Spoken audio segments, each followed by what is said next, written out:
Hello, in this video I want to show you how to manage 4-point trapezoid on WANBO T2 Max projector.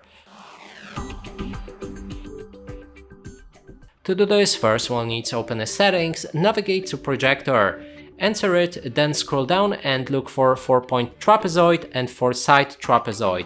We can click on each of them, which will unlock an option to adjust all of the corners. You can move them down or to the right, depending actually on which corner you're currently in. And when you're ready, click on OK and it will switch to another corner. Now let's go back and go for 4-side trapezoid. And now you'll be able to adjust the sides by also moving your arrow keys to the left, right or up. And then we can go back by clicking on the back button. And that's it for this video. Hope you like it. Please consider subscribing to our channel, leave a like and a comment below.